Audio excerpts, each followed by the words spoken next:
All right, so let's do this. Let's dive into the world of Percy Jackson. It's good. You've given us a ton of books to work with here, everything from the original Percy Jackson, the Olympian series, all the way through the Trials of Apollo. Yeah, quite a journey. It is, and that's what we're going to do. We're going to trace the entire arc Yeah. of Percy Jackson, his trials, his triumphs, and really see how he evolves over time. And you know what's really interesting is we're not just looking at a hero's journey. Right. We're looking at a life. Yeah. I mean, Percy starts as this impulsive kid who discovers he's the son of Poseidon and ends up shaping the fate of the entire demigod world. He does. Like, we're going to see how those early, almost reckless acts of bravery mature into something more thoughtful and strategic as he grows up. Right, and that's what's fascinating to me. Absolutely. Like watching somebody grow up. Exactly.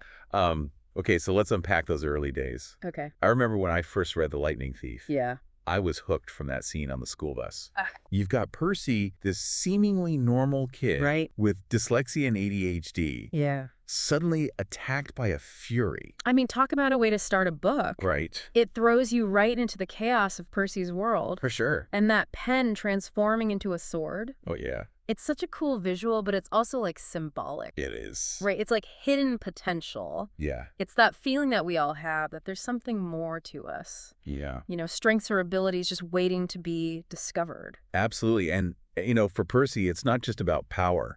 It's about his instinct to protect others, even when he doesn't fully understand what's going on. Yeah, he's thrown in head first. He's totally thrown in, and then boom, he's whisked off to Camp Half-Blood. Right. Finds out he's a demigod, and then immediately gets accused of stealing Zeus's lightning bolt. Oh, man. Talk about a rough first day. Right. But I think this sets the stage for a recurring theme. What's that? Percy is constantly underestimated. Oh, yeah. He's impulsive, a bit of a troublemaker, but you know what? Those qualities are also his strengths.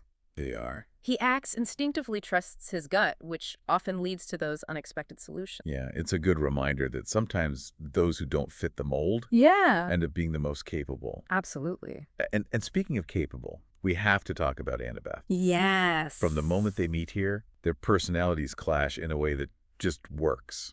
Right. She's the strategist, the planner, Yeah, she's got it all figured out. while Percy's more like ready to dive headfirst into action. I love that their contrasting approaches highlight a key element of leadership. Okay, I'm listening. Like, you as the reader are presented with two different styles. Okay. Is it better to carefully analyze the situation, like Annabeth, Right. or to trust your instincts, like Percy? Right. It's a question with no easy answer, and I think that's what makes their dynamic so compelling. Totally agree. And it's like they each represent a different part of what it takes to be a successful leader. And, together they make a pretty unstoppable team. They do. Their first quest to retrieve that lightning bolt really throws them into the fire. It does. I mean, you've got the underworld, you've got monsters like Medusa, and even a showdown with Ares, the god of war. Oh, yeah. Bringing in Ares so early in the series is bold. It is. It shows that Riordan's not messing around. Right. And for Percy, it's a trial by fire, literally. Right. He's forced to rely on both his instincts and Annabeth's strategic planning just to survive. And that's a great example of how their strengths really complement each other. Yeah, they work so well together. They do, and it really does set the stage for all the challenges Oh, yeah. that Percy's going to face throughout the series. This escalation of challenges isn't just about exciting plot points. Right. It's about pushing Percy to grow. Oh, for sure. Each quest forces him to confront his fears, hone his skills, and discover new depths to his power. Yeah. You see him starting to grasp the responsibility of being the son of Poseidon. It's a lot of weight on his shoulders. It is the weight of all those expectations. And that weight becomes really clear in the Sea of Monsters. Oh, yeah. He's dealing with self-doubt, comparing himself to other demigods. Right. Like Clarisse, the daughter of Ares. Oh, yeah. We met her back at Camp Half-Blood. We did. She's fierce competitive, always ready for a fight. She is. And Percy's rivalry with her is interesting because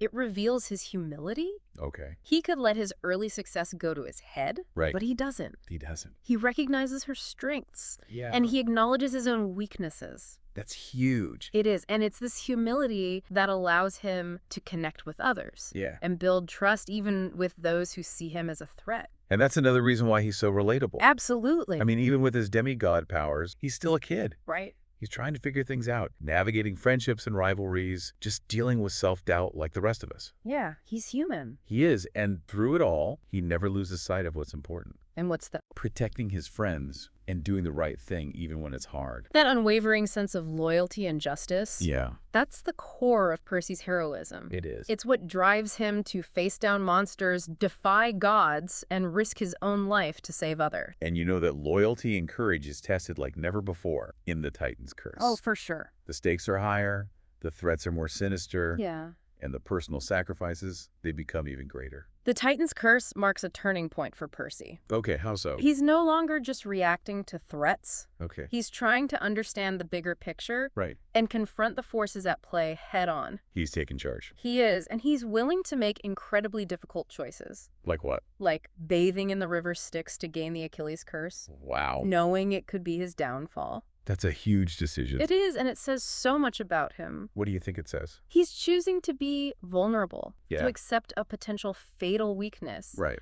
in exchange for the power to... And that choice really resonates with me Why? because I think we all have vulnerabilities. Yeah, those Achilles heels. Yeah, that make us feel exposed. Yeah. And Percy's story shows us that it's not about erasing those vulnerabilities. Right. It's about accepting them and finding the courage to fight for what's right, even when it means putting ourselves at risk. Exactly. It's about embracing who we are. It is even with our flaws Absolutely. and using them to make a difference. That's what makes Percy so inspiring. He is, and I think we can all learn a lot from him. I agree. And that vulnerability, that willingness to sacrifice himself for others, is put to the test in the Battle of the Labyrinth. Oh, yeah. I mean, Percy discovers this hidden entrance to the labyrinth right under Camp Half-Blood. Right. And it's not just some mythical maze. Right. It's a direct threat to everyone he cares about. It is, and this is where I think the series takes a really interesting turn. How so? Well, the labyrinth itself becomes this metaphor for Percy's internal struggles. Okay. He's lost and confused, both physically and emotionally. Yeah. You know, it's like Riordan is saying, look, growing up is a maze full of twists and turns. Right. At some stage, you just got to trust your gut and keep moving forward. Exactly. And it's not just Percy who's lost, right? Right. You, the reader, are also trying to navigate this complex world, all these Yeah. characters and storylines. But that's part of the brilliance. I agree. The journey itself is part of the experience. It is. And let's not forget the introduction of Rachel Elizabeth Dare. Oh, yeah. She's a mortal who can see through the mist. Right, that magical veil that hides the supernatural world from us regular folk. Exactly. She's like a breath of fresh air, She is. bringing a new perspective Yeah. to this whole demigod world. Rachel represents that connection to the real world, Right. the one Percy is constantly being pulled between. Yeah. And her ability to see what others can't is crucial. It is, especially in that crazy labyrinth. Yeah. It's like she's reminding Percy and us Right. that sometimes you need an outsider's perspective to see the bigger picture. Absolutely. And, plus, let's be honest. Okay. She throws a bit of a wrench into the Percy and Annabeth dynamic. A little bit. Yeah. A little jealousy. Oh, yeah? Classic love triangle, but with a demigod twist. Right. Gotta love it. And speaking of twists, Okay. let's talk about the ultimate betrayal. Oh, yeah. Luke, Percy's friend and mentor, Yeah. turns out to be the vessel for Kronos the Titan Lord. I know. Talk about a punch to the gut. Right. It really makes you question who you can trust. It does. It forces Yeah. Percy to confront this idea that even the people you're closest to Yeah. can make terrible choices. It's a tough lesson. It is. And, it sets the stage for that epic showdown in The Last Olympian, Yeah. where Percy has to face Kronos head on to save the world. And what's amazing is that even after all that, even after facing betrayal and loss, Yeah. Percy still finds the strength to fight. He does. That constant challenge is what makes him so resilient. Yeah. It's like Riordan saying, hey, life throws curveballs. Right. But it's how you handle them that defines you. Exactly. And the loss of Beckendorf, his friend, Oh, yeah. that hits Percy hard. It does. But it also fuels his determination to stop Kronos Yeah. and protect the people he loves. And, it's a reminder that even in victory, Yeah, there's loss. there is. And that's a tough lesson for anyone. It is, especially a teenager. For sure. But Percy doesn't give up. No, he doesn't. He rallies the demigods, fights alongside his friends. Yeah. And makes that impossible choice, What's that? refusing godhood to stay mortal with Annabeth. That's a big one. It is, and I think it shows how much he's grown. Oh, so. He understands that true happiness isn't about power or immortality. Right. It's about connection, love, and choosing your own path. Yeah, it resonates so deeply with readers. It does, especially those who are trying to figure out their own place in the world. It's like he's saying, it's okay to be ordinary, to choose love over power, Right. to find happiness in the simple things. Absolutely. But of course, Percy's story doesn't end there. Doesn't. The demigod world rarely stays quiet for long. Never. The Heroes of Olympus series expands the scope. It does. We get Roman demigods, new prophecies, and an even bigger threat. Gaia, the Earth Mother. It's getting serious. And this transition to a new series is brilliant. I agree. It allows Riordan to introduce more diverse characters, Yeah. explore different mythologies, Yeah. and push Percy in totally new directions. So he's not the sole focus anymore, Not quite. but his presence is still felt. Absolutely. His past actions have ripple effects, They do. shaping the destinies of this new generation of demigods. And in The Lost Hero, Yeah. he's dealing with something he's never faced before, being forgotten. Oh, man.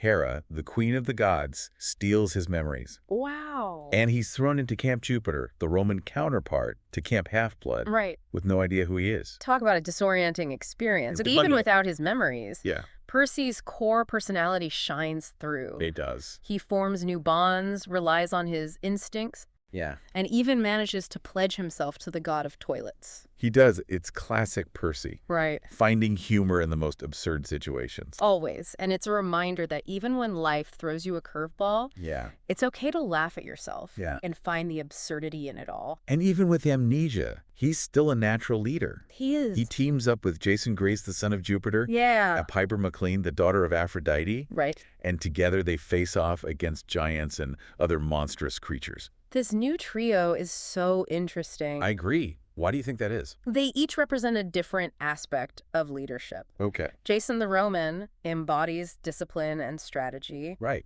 Piper brings empathy and persuasion. Yeah. And Percy, even without his memories, Right. still has that raw instinct and courage. It's like the perfect blend of Greek and Roman approaches to problem solving. I love that. And their journey in the Son of Neptune, it's not just about fighting monsters. Right. It's about bridging the gap between two cultures, overcoming centuries of prejudice and mistrust to face a common enemy. And that theme of unity is so crucial. It is, especially with Gaia looming in the background. She's a force to be reckoned with. She's not just a powerful enemy. Right. She represents the destructive potential of the Earth itself. And defeating her requires more than just strength. It does. Requires collaboration and understanding. Yeah. A willingness to see past old rivalries. Absolutely. And that's where Percy's growth as a leader really shines. Okay, tell me more. In the Mark of Athena, he and Annabeth are finally reunited. Finally. But they're immediately thrown into a series of trials Oh, no. that test their relationship and their ability to work together. Makes sense. They have to navigate treacherous landscapes, battle ancient monsters, Wow. and face the wrath of the gods. All while trying to prevent a war between the camps. Yeah, that book puts their relationship through the ringer. It They have does. to confront their own prejudices, Yeah. make tough choices, and rely on each other like never before. And it's not just romantic love. Right. It's about the deep bond of trust Yeah. they've built over years of shared adventures. It's a love story, but it's also a story about partnership, Absolutely. about learning to lean on each other and support each other. They're doing when things get tough. Exactly. And their journey takes a terrifying turn. Where? In the House of Hades, Oh, yeah. they're forced to descend into the underworld. I mean, that's intense. They have to seal the doors of death Wow. and prevent Gaia from raising an army of the dead. This descent into the underworld, Yeah. it's symbolic, right? It is. Of Percy and Annabeth facing their deepest fears. Absolutely. They're literally walking into the realm of death. Yeah. Forced to confront their own mortality Right. and the possibility of being separated forever. And this is where we see how important the supporting characters are. Okay, who comes to mind? Well, Nico D'Angelo, the son of Hades, Yeah. becomes a crucial ally. He's struggled with his identity being a child of the underworld, Right. but he embraces his power and uses it to help Percy and Annabeth. Nico's character arc is so powerful. It is. He represents finding strength in what makes you different, Yeah. embracing the parts of yourself that society might reject. And he shows Percy that there's power in compassion and understanding, Yeah. even in the darkest of places. And then you have Coach Hedge, Oh, yeah, Coach Hedge the Satyr. always ready with a witty remark and a can of Diet Coke. Even in the underworld, I know, it's hilarious. he finds humor, He does. reminding us that laughter can be a powerful weapon against fear. Absolutely. Coach Hedge embodies that protective instinct. He does. But he's also a source of comic relief. Right. He reminds reminds us that even when facing impossible odds, Yeah. it's important to find those moments of lightness. And joy. Yes, and that balance between humor and seriousness, Yeah. hope and despair. Right. That's what makes these books so captivating. I agree. You're on the edge of your seat, worried about the characters. Right. But you're also laughing with them feeling that sense of camaraderie. The connection. Yes. And as they're navigating the underworld, Yeah, they face all these challenges they do. that test their resourcefulness, Right. their ability to think strategically Yeah. and work together as a team. Every obstacle they overcome brings them closer together It does. and strengthens their resolve. It's like the underworld itself is trying to break them apart. I know. But their love, their friendship, Yeah. their shared sense of purpose keeps them going. And they escape, but it comes at a cost. Right. They're left physically and emotionally drained, Yeah. emerging into a world on the brink of war. Knowing the final battle is yet to come. Their emergence from the underworld is a major turning point. It is. They've faced their fears, confronted their mortality, and come out stronger. Wow. They're ready to face Gaia, Yeah. knowing the fate of the world rests on their shoulders. And in the blood of Olympus, Yes. that's where it all comes to a head. It does. Percy and his friends rally all their allies. Greek and Roman demigod and monster Yeah. to confront Gaia's full force Yeah. in a battle that will determine the future of humanity. Final battle is the culmination of everything Percy has learned. He leads with courage, compassion, Yeah. and a deep understanding of the interconnectedness of all beings. Wow. He fights